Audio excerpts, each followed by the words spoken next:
Hi guys! Welcome back sa Luto at Negosyo. Ngayong araw na to ay masaya akong ibabahagi sa inyo ang isa sa pinakamasarap, pinakamadali at napakatipid na recipe. Ito ang spicy oyster ribs. Tara na, simulan na natin. So dito ilagay nyo na yung baka and then maglagay kayo ng tubig.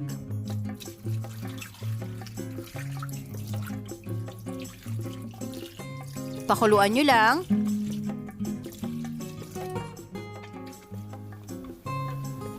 At isunod na ang oyster sauce. So, hayaan nyo lang siyang kumulo ng kumulo hanggang sa medyo matuyo na ang ating sauce. So, napakadali lang nitong recipe na to at napakatipid talaga kasi konting ingredients lang ang gagamitin natin dito. Haluin nyo lang tong mabuti hanggang sa medyo matuyo na. So, ayan na siya. Medyo tuyo na. I-set aside nyo muna ito. And then, dito magigisa naman tayo. So, dito, gagamitin lang natin ay onion. Sangkutsahin nyo lang siyang mabuti.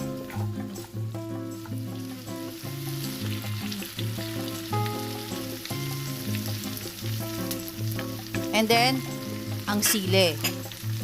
So, ayan lang yung gagamitin natin. Haluin nyo lang siya. And then, pwede din kayong konting sili ang gamitin kung ayaw nyo ng masyadong maanghang. And then, of course, naglagay tayo ng konting sugar, pambalanse ng lasa.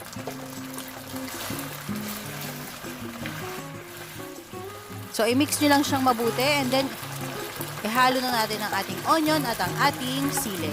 So, di ba napakadali lang ang recipe? Ganyan lang ang ating gagawin at sobrang masasarapan kayo nito.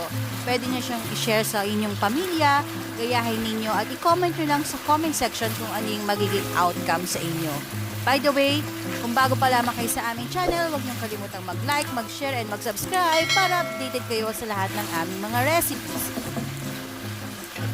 So, ito na ang ating spicy oyster ribs. Enjoy!